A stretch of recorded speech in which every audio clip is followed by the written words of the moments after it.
Bienvenue dans la semaine dans le monde sur France 24. Nous faisons le tour des unes internationales de la semaine avec nos éditorialistes. Avec moi, Ziad Limam. Ziad, bonsoir, directeur Bonsoir. du mensuel Afrique Magazine. Bienvenue également avec nous, Isabelle Lasserre. Bonsoir, Bonsoir. rédactrice en chef adjoint au service étranger du Figaro. Vous venez de sortir un livre, Macron, le disrupteur, la politique étrangère d'un président anti-système. Voilà, donc votre livre, on devait voir la couverture. Alain de Chalvron est avec nous, grand reporter, ancien correspondant de France Télévisions aux États-Unis et en Asie. Bonsoir Alain. Bonsoir. Et puis également avec nous, Kak, dessinateur de Cartooning for Peace. Bonsoir Kak et bienvenue également. Bonsoir Stéphanie, bonsoir tout le monde. On va démarrer avec cette tension extrême tout de même entre les États-Unis et la Russie au sujet de l'Ukraine. 100 000 soldats, vous le savez, russes sont massés à la frontière ukrainienne. La Biélorussie a d'ailleurs annoncé l'arrivée d'un nombre indéterminé de troupes russes pour des exercices de préparation au combat en février. Sur le front diplomatique, le chef de la diplomatie américaine Antony Blinken et son homologue russe Sergueï Lavrov se sont vus ce matin à Genève.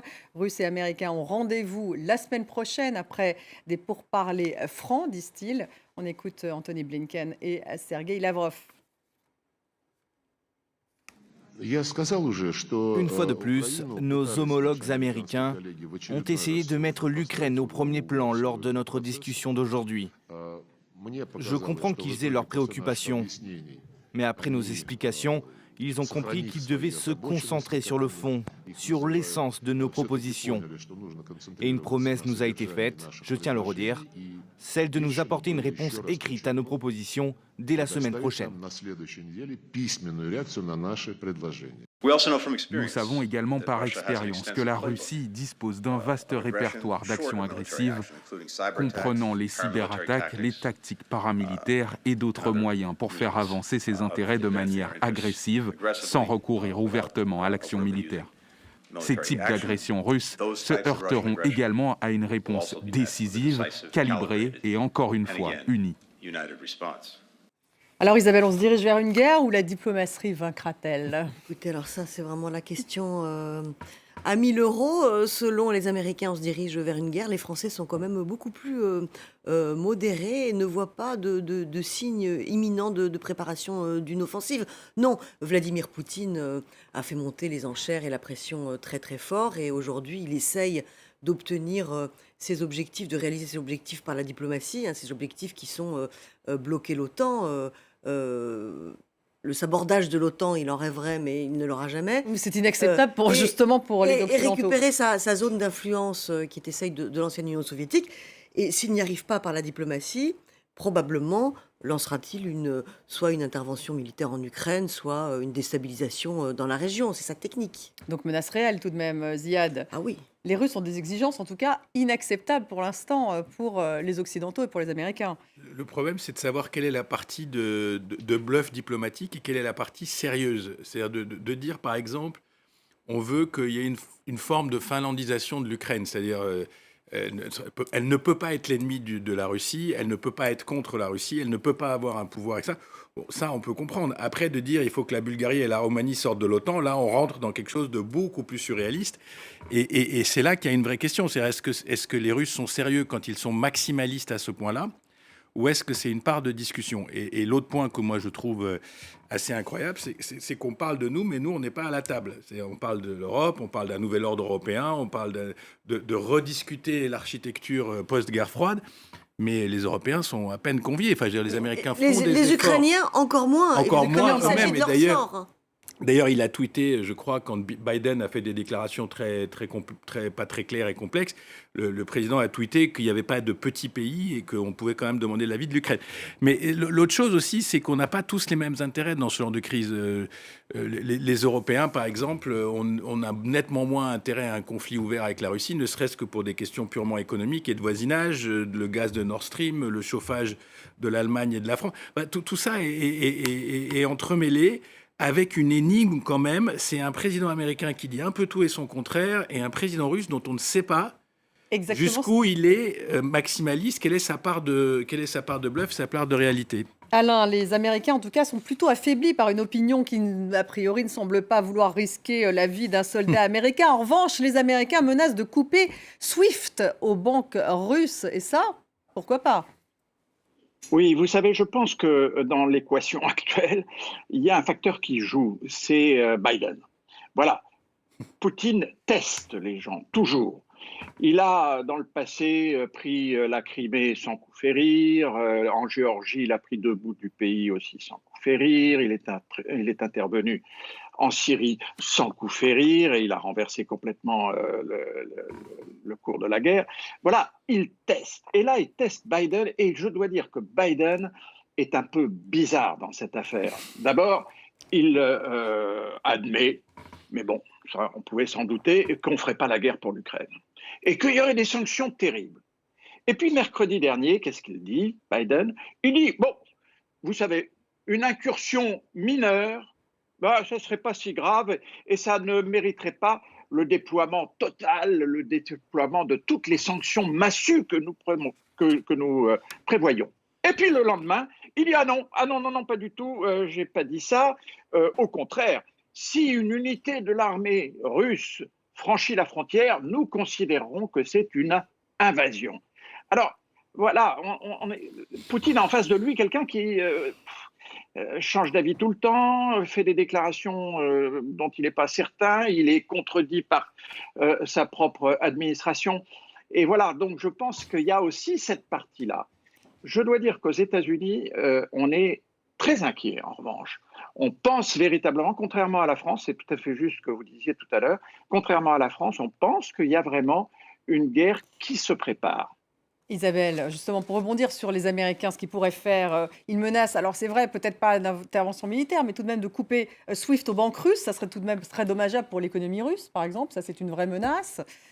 Ce serait aussi très dommageable pour l'économie européenne, parce que là, une des divergences en ce moment entre les États-Unis et les Européens, et il y en a plusieurs, c'est justement le niveau des sanctions et le choix des sanctions, parce que les Européens, en fait, craignent de faire les frais, d'être les victimes indirectes de nouvelles sanctions américaines, dont Biden a promis qu'elles seraient énormes. Mais je voulais juste rebondir sur l'histoire des Américains.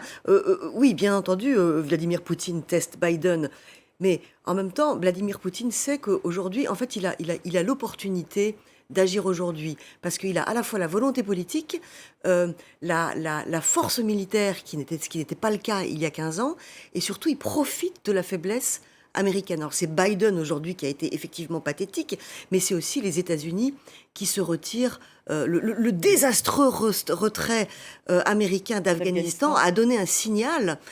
Ça ouvre une autoroute pour les Russes, une autoroute. On est encore dans cette situation de test, en fait. Hein. On est dans une situation de test. Après, moi, je ne sais pas enfin, la Russie a un immense pouvoir militaire, c'est vrai, ils ont reconstruit l'arsenal. Il y a aussi le fait que le poutinisme est quand même très inscrit dans cette lutte pour restaurer la sphère d'influence. C'est obsessionnel, que ce soit l'Ukraine, la Biélorussie, la Géorgie, le Kazakhstan.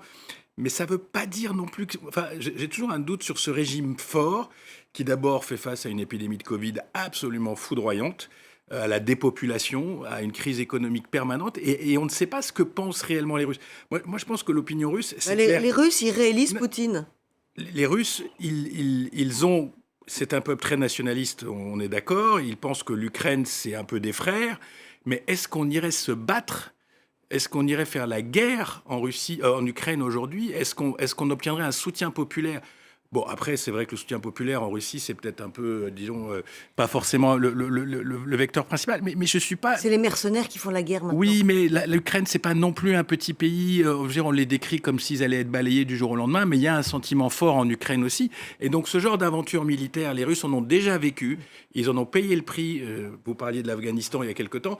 Donc, c'est pas une décision aussi simple que ça pour la toute-puissante Russie que d'aller ouvrir un conflit militaire majeur en Ukraine. C'est exactement pour ça qu'il n'y aura sans doute pas... On ne peut pas s'attendre à une invasion de l'Ukraine. Si intervention il y a, ce sera une petite... prendront Mariupol ou une toute petite incursion. Il y a des enjeux, Donbass et... Oui. Les dessinateurs, comment croquent-ils cet affrontement, ce face-à-face russo-américain ?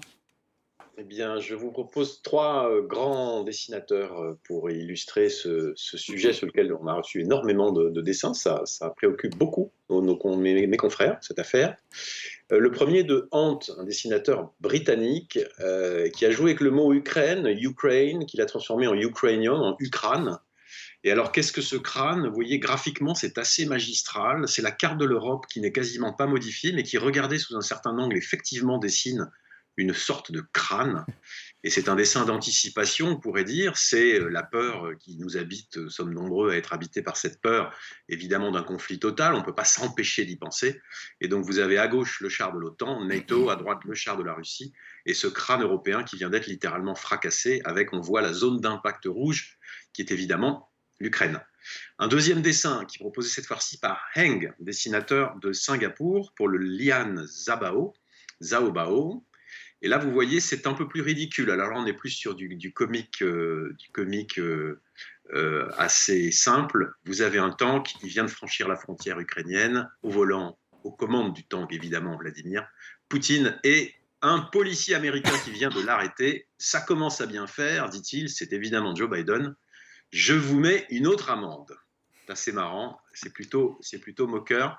Et ce dessin de Danziger, dessinateur américain, pour le Rutland Herald. Alors là, évidemment, c'est un dessinateur américain et donc il revient à la politique américaine. Vous savez que Joe Biden est très chagriné en ce moment sur les affaires de fonctionnement, notamment du Sénat, où il voudrait supprimer le principe de filibuster qui permet à des sénateurs d'occuper le temps de parole infiniment pour empêcher les lois de passer. Bref, il se bat, il fait des bras de fer à l'intérieur. Et donc vous avez un sénateur américain qui fait un toast avec Vladimir Poutine. Et le toast, c'est à un président affaibli. Et évidemment, Poutine lui répond « Na zdrovié, à votre santé ». À votre santé. C'est vrai que Joe Biden, hein, qu'est-ce qu'il en prend, on a envie de dire. Test pour les États-Unis, en tout cas, cette crise. Test pour l'Europe. L'Europe qui reste exclue des négociations, on en a parlé. L'Europe qui s'est invitée dans la campagne électorale française, mais non pas à Paris, mais à Strasbourg, au Parlement européen, cette semaine où Emmanuel Macron a fait son discours, alors que la France prend, vous le savez, la présidence du Conseil européen pendant 6 mois. Regardez. Cette Europe dont je viens de parler, notre construction européenne, repose sur 3 grandes promesses. Une promesse de démocratie, une promesse de progrès partagé par tous et une promesse de paix. Elle a tenu ces promesses durant 7 décennies.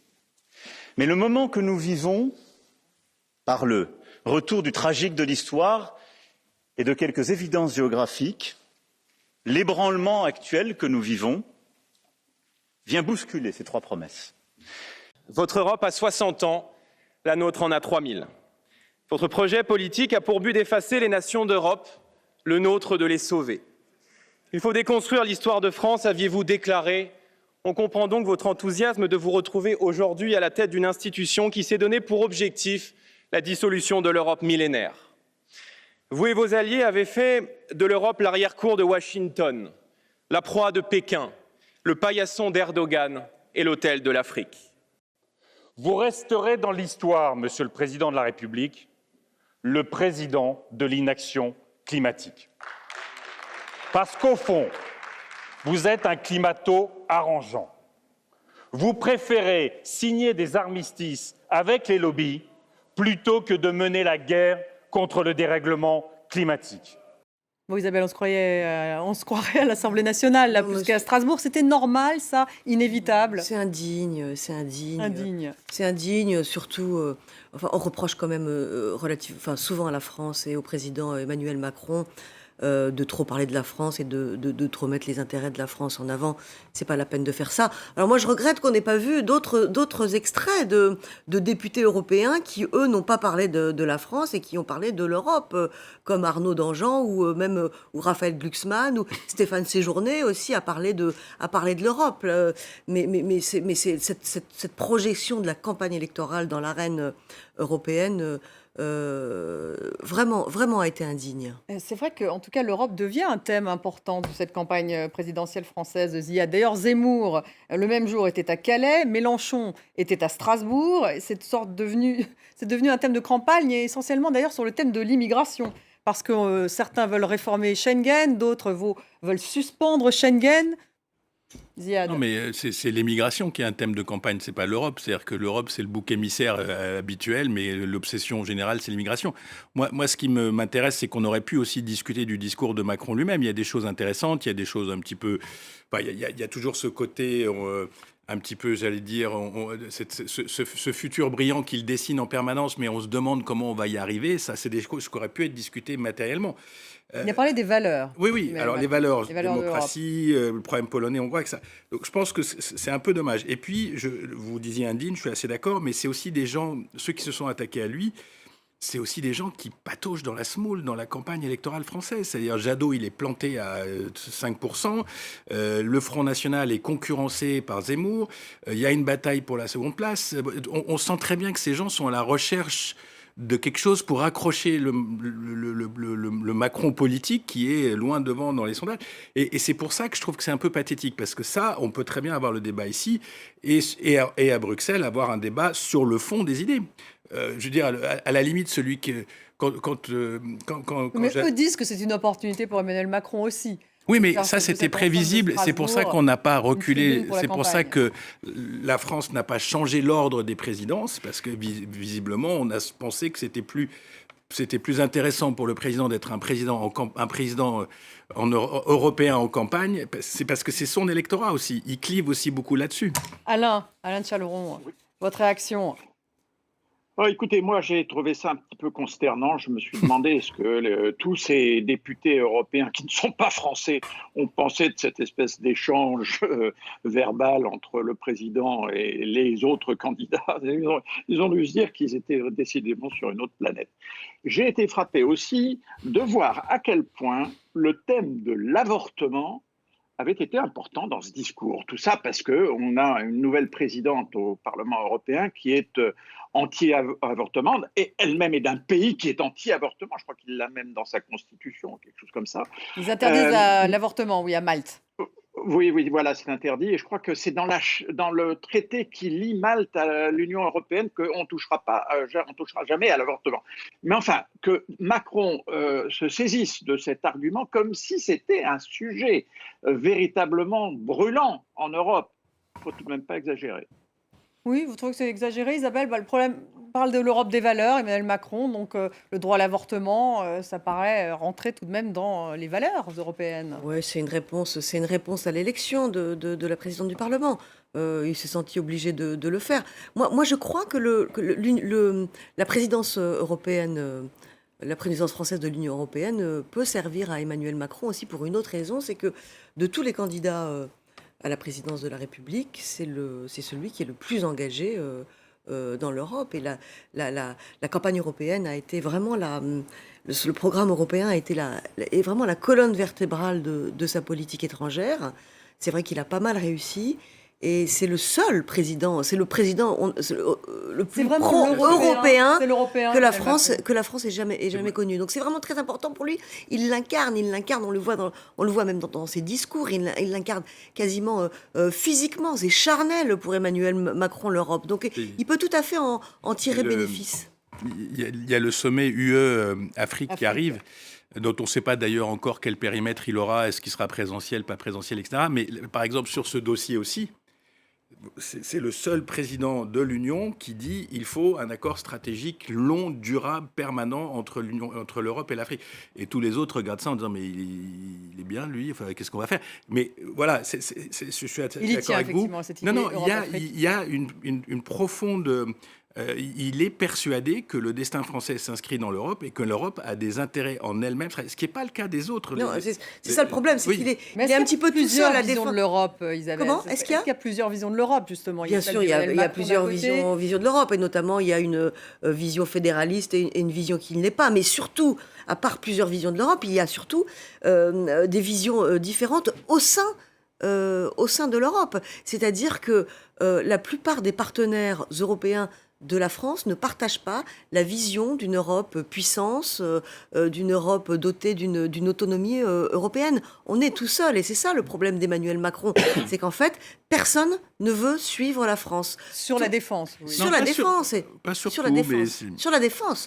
Personne ne veut suivre la France, ni les pays d'Europe centrale, ni les pays d'Europe orientale, ni même l'Allemagne, qui est encore une puissance pacifiste, qui se sent en sécurité sous le parapluie militaire de l'OTAN. Et pourtant, Dieu sait si ce parapluie est troué depuis quelques années.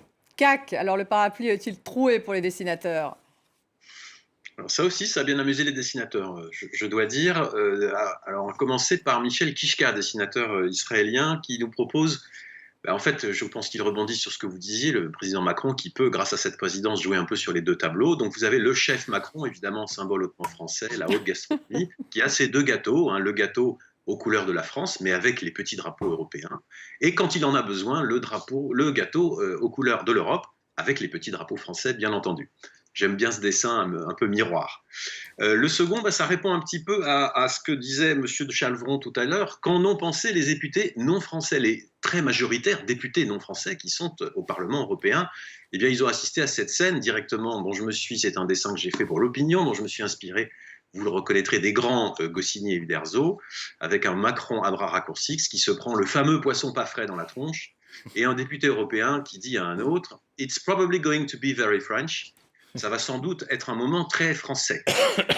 C'est à ça qu'ils ont assisté, ce petit pugilat, sans doute décalé pour eux quand même s'ils ne sont pas innocents et qu'ils savent qu'il y a une campagne présidentielle en France en ce moment. Et enfin, on termine avec Mr. T, un autre dessinateur français, avec le président Macron qui a fini cette fois-ci. Il sort et il a été chahuté et il dit « Alors c'est ça un Parlement ?» Et j'aime beaucoup ce dessin parce qu'en fait, pour faire ce dessin, il faut savoir que c'est en fait exceptionnel pour un président de la République française de débattre avec des députés.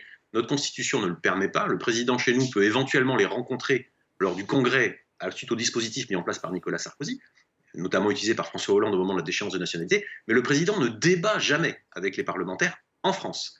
Et donc c'était un exercice assez inédit. C'est ce qu'illustre ce dessin assez amusant de Mr. T. On se demande s'il est déçu ou pas sur le dessin. En tout cas, il a l'air abasourdi. Allez, on va parler... Oui, on va parler du Mali. Le Mali qui est encore en une, bien sûr, cette semaine. Ce bras de fer avec la junte qui continue. Le pays est soumis, vous le savez, à un embargo qui limite les échanges commerciaux avec ses partenaires de la CEDEAO aux seuls biens de première nécessité. La Banque centrale des États de l'Afrique de l'Ouest a suspendu ses aides financières au Mali. Elle a gelé aussi ses avoirs, réduisant drastiquement les capacités d'investissement de l'État. La junte veut revoir les accords de défense avec la France. Les obsèques d'Ibeka ont eu lieu ce matin. On va parler justement de cela. Ziad, la France doit-elle quitter, oui ou non, le Mali ?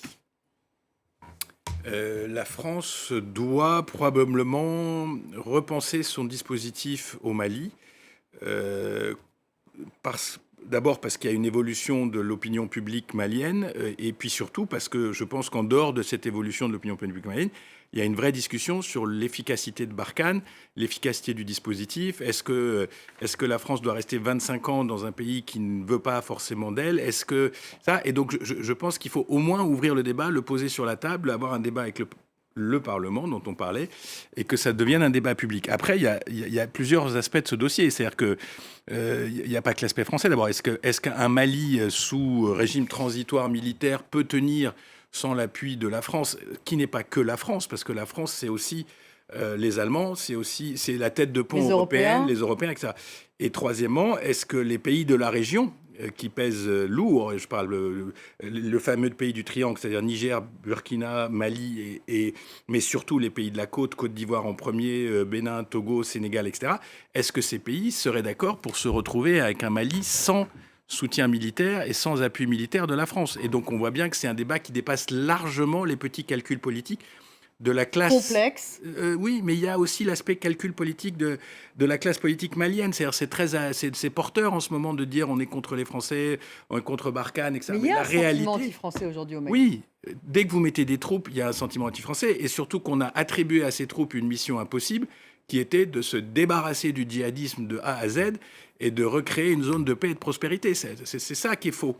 Jamais Barkhane ne peut faire ça. Donc c'est juste, malheureusement, d'ailleurs les objectifs de la France ont changé au fil des années, puisqu'on est passé de Barkhane à la nouvelle fonction, moins de soldats, plus d'OP spéciales. Donc je pense que c'est un débat qui va bien au-delà de la question du Mali. Bien au-delà de la question du Mali, Isabelle. Mais est-ce que la France doit rester Où partir? Je crois surtout que la France est en train de se faire éjecter du Mali, si vous me laissez. La France est en train de partir contrainte, c'est-à-dire qu'il y a une alliance de fait aujourd'hui entre les putschistes et les mercenaires russes de la société Wagner, qui demandent d'abord la renégociation des accords de défense avec Paris, qui a été signé en 2014, et ensuite qui brandissent des pancartes tous les jours dans les manifestations en disant les Français dehors. Donc ça sent quand même un petit peu la fin. Ça va pas pouvoir durer très très longtemps comme ça. Donc la France va sans doute devoir se replier ailleurs. Donc là, elle redéploie en tout cas ses forces vers le sud. Elle a C'est l'intention de compliqué, c'est compliqué baisser de le faire, nombre de militaires. Oui, mais c'est Je pense que compliqué. de 5 Oui, 000 à mais 3 000.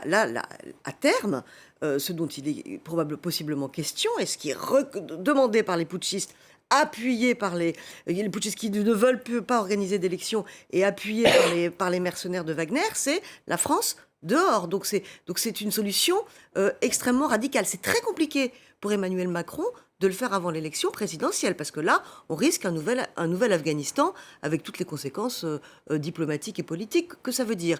Mais on va sans doute être obligé de modifier le dispositif. Et le problème, c'est que si Barkhane, si la France quitte le Mali, eh ben c'est aussi Takuba, cette force Européenne. la force européenne des forces spéciales, qui était vraiment le symbole brandi par Emmanuel Macron pour dire, vous voyez, enfin l'Europe fait des progrès dans le domaine de la défense. Ben, cette force, elle tombe en 15 jours. Et la Suède a déjà dit qu'elle allait La Suède a dit qu'elle allait retirer. se retirer. Alors elle est remplacée par le Danemark, et puis il va y avoir aussi des renforts roumains et hongrois. Mais tout ça est de très très mauvais augure. Alain, elle doit Oui, rester ou elle doit partir? Oh, je me garderais bien de donner un conseil, mais ce que je constate, c'est que la mission de la France au Mali n'a finalement pas changé depuis le début de l'intervention, qui remonte maintenant à 8 ans ou quelque chose comme ça. C'est-à-dire qu'on doit toujours être là pour empêcher les djihadistes de prendre le pouvoir au Mali. Ça, c'est une mission. Mais il y a une nouvelle mission qui s'est calquée dessus depuis quelques années, qui est de protéger les autres pays, les pays du Sahel, mais même les pays du Golfe de Guinée. Et ça, c'est une mission que la France doit absolument réussir, si vous voulez. Même si, sur le Mali, eh bien, écoutez, si le régime, la junte, fait confiance aux Russes pour ça, avec 200 mercenaires de Wagner, bon, bah, écoutez, c'est un peu leur problème. Je crois que quelque part en France, on a tiré un trait sur cette mission purement malienne de l'opération Barkhane, et on se replie sur une mission plus régionale et plus importante. Vous êtes d'accord, Ziad? Tout à fait. C'est d'abord l'épicentre va s'orienter vers des pays qui ont des meilleures relations avec Paris. Je pense en particulier au Niger, au Burkina, où il y aura. Niger qui refuse d'accueillir la force Takuba si elle est obligée de partir du Mali, hein, quand même. Oui, mais tout ça, ça se discutera, je pense, au fur et à mesure. Je crois qu'il y a beaucoup de postures politiques dans ce dossier, parce que ces pays doivent faire avec une opinion publique qui est chauffée par vous savez, l'image de soldat, c'est toujours très compliqué ces histoires. L'image d'un soldat français surarmé dans un bled au Mali ou au Niger qui fait la loi parce qu'il fait la loi finalement, c'est des images brutales aujourd'hui. Et les Russes n'ont pas la même image. Non, moi je pense que les Russes, je suis tout à fait d'accord avec Alain, il y a une espèce de fantasme que cette Wagner force de 200 Gugus va pouvoir gérer un désert immense avec des djihadistes qui sont autrement plus, enfin je veux dire, c'est pas des rigolos, et ils connaissent le terrain, ils savent se battre, ils ont des armements, ils ont de l'argent, ils ont des moyens de transport, donc tout ça me semble quand même assez fumeux, et encore une fois, c'est un problème régional. Et donc, toutes les postures individuelles que les uns et les autres font, ça finira toujours par se résoudre par comment on peut expliquer l'extrême dureté des mesures de la CEDEAO? Mais justement, parce que d'après ce que j'ai lu, c'est le Sénégal et même la Côte d'Ivoire qui en payent le prix fort, d'ailleurs, de ces sanctions contre le Mali. Oui, parce qu'il y a un peu moins de commerce, mais c'est pas non plus, Oui, c'est pas un changement, ça bouleverse pas les équilibres, ça bouleverse les équilibres humains, parce que c'est des pays de transhumance. Les Maliens vivent en Côte d'Ivoire, les Ivoiriens vont au Mali, tout le monde bouge. Mais la réalité, c'est que ces pays ont voulu donner un message extrêmement puissant sur le fait que, on peut pas accepter un régime militaire, ça c'est un, et deux, vous nous écoutez plus. Et pourtant, vous êtes à l'épicentre du problème. Et donc, à partir de maintenant, il y a une rupture. Ce qui est aussi... Mais est-ce qu'ils arrivent à vraiment isoler le Mali? Parce que justement, les autorités maliennes essayent de contourner. Oui, mais de toute façon, on sait que les blocus, ça marche comme ça marche. Et puis, il y a tellement de choses qui sont hors système dans cette région, je veux dire, au niveau des transactions. Mais quand même, le pays central de la région, le pays au cœur du problème stratégique, est au banc de sa propre région. C'est un truc, ça ne peut pas durer éternellement, ni financièrement, ni politiquement. Et les dessinateurs, alors que disent-ils? CAC. Eh bien, les dessinateurs, comme Madame Lasserre, ont été frappés plutôt par le fait que la France est gentiment en train de se faire pousser dehors. En tout cas, c'est ce qui leur semble. Donc, je vous propose 2 dessins pour illustrer ça. Le premier de Mehdi, dessin fait pour RFI. Mehdi est un dessinateur de Tanzanie. Et où vous y voyez donc le colonel Assimi Goïta en train de scruter, qui a donc ce soutien de la France caractérisé, symbolisé dans ce dessin par la poignée de main. Et là, il sort sa loupe pour vérifier si la poignée de main finalement l'intéresse et la regarder sous toutes ses coutures. C'est léger, mais c'est un symbole que je trouve assez fort. Et puis ce dessin de Pacman, dessinateur français, alors un petit jeu de mots en titre, hein, ça va de Mali en Pi, mais qui est assez amusant puisqu'on y voit déjà la France qui a pris un coup de pied au derrière par sans doute à nouveau Assimi Goïta. Et ce président de la République française qui est évidemment grimé en colon, et qui rend le dessin assez intéressant, il donne un regard du dessinateur sur la position de la France telle qu'elle peut être perçue par les gens localement. Allez, on part au Royaume-Uni avec un Boris Johnson sur la sellette, acculé par les scandales des booze parties. Le Premier ministre britannique multiplie les manœuvres pour séduire les députés conservateurs. Le scandale des booze parties en série au 10 Downing Street pendant les restrictions sanitaires menace directement maintenant Boris Johnson. Le scénario d'un vote de défiance au Parlement contre lui devient de plus en plus probable. Alors, sera-t-il contraint de partir? On l'écoute, Boris Johnson, en train de se défendre à la Chambre des communes. Peu importe l'excuse, il n'y a aucune excuse pour prendre le peuple britannique pour un imbécile. Le Premier ministre convient-il qu'il est maintenant temps pour lui de démissionner?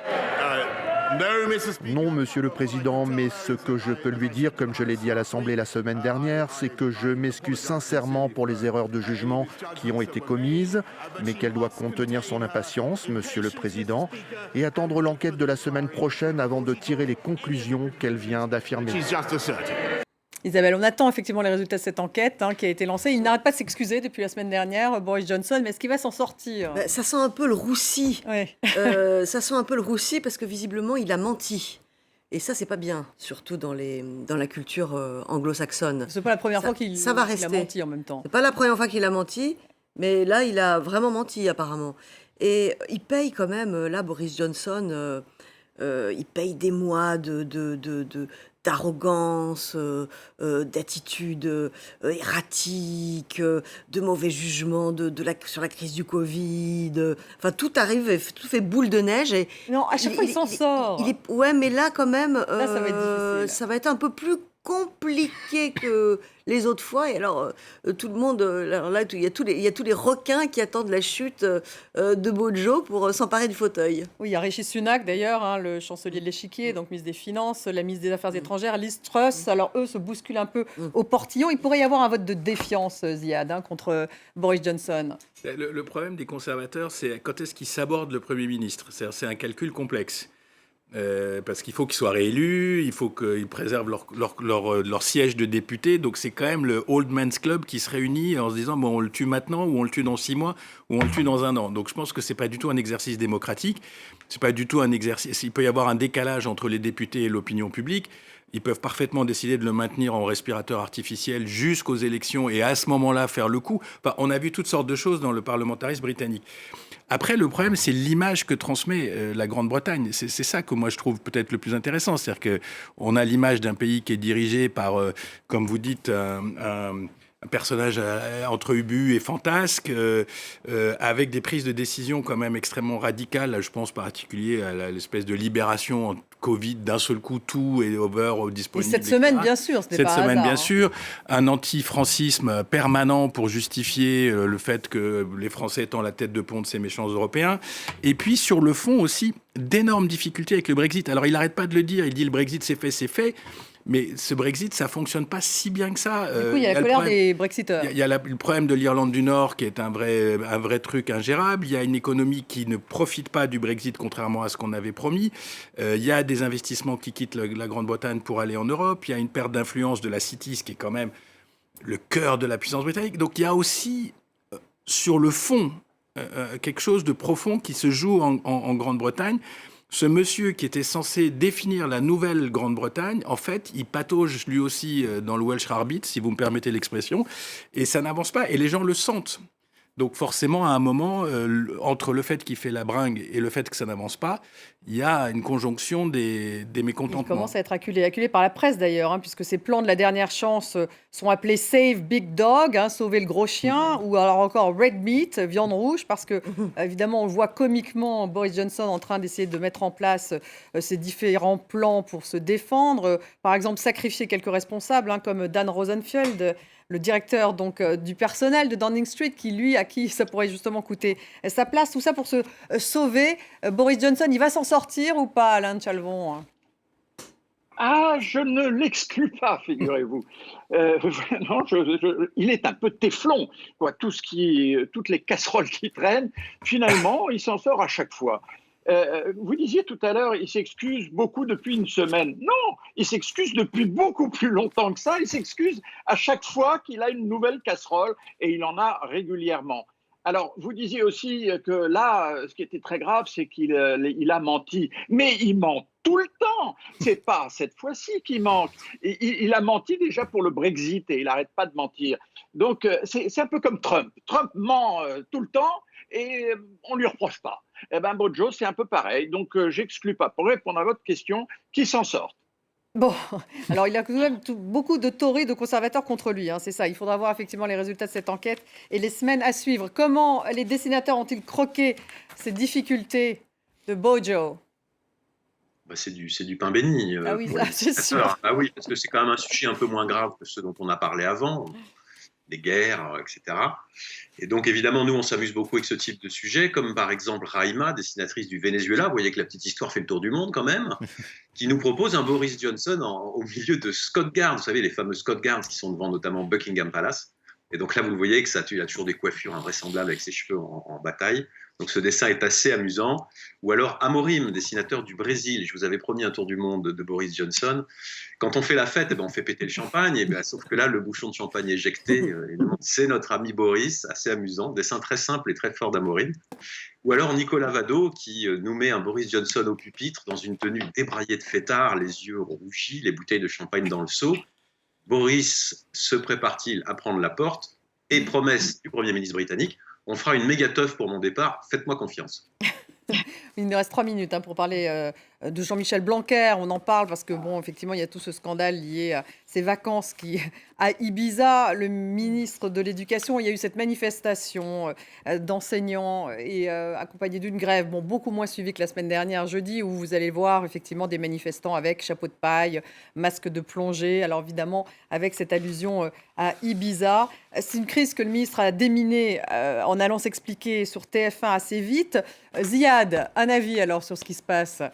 Moi, je pense que tout le monde a le droit de prendre des vacances, mais que les ministres ont moins le droit que les autres, surtout en période de crise, et surtout un ministre de l'Éducation à la veille d'une rentrée qui rend les parents totalement hystériques. Et donc, il y a une incompréhension totale, là, je pense, de ce qui se passe. Tous ceux qui sont parents savent dans quel délire on est en ce moment avec le Covid. Et donc, franchement, l'interview d'Ibiza aux Parisiens, qui le site n'est pas accessible, les profs la découvrent, là franchement c'est un peu too much. Il aurait dû anticiper. Ce qui n'empêche pas de prendre des vacances. Moi je vais prendre la défense de Jean-Michel Blanquer. Je vois pas le problème, aller en vacances à Ibiza. Alors en plus on dit je parle pas d'Ibiza. Ibiza c'est la fête, vous êtes déjà allé à Ibiza en plein milieu du mois de janvier. Enfin on se les caille.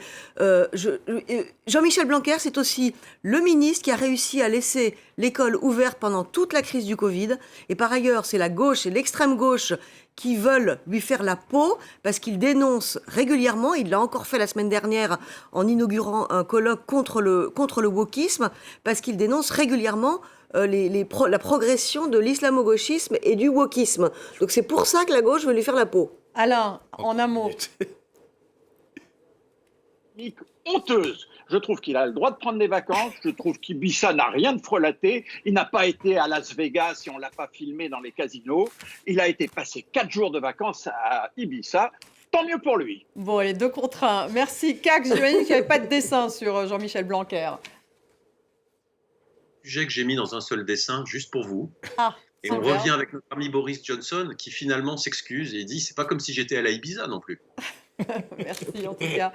Merci Cac, merci Ziad, merci beaucoup Alain, merci beaucoup Isabelle. Merci. Votre livre, j'espère qu'on va avoir la couverture cette fois, je voulais absolument la montrer. Macron, le disrupteur, la politique étrangère d'un président anti-système. La voilà, comme promis. Merci d'avoir participé à l'émission. Merci à vous tous de nous avoir suivis et restez avec nous sur France 24.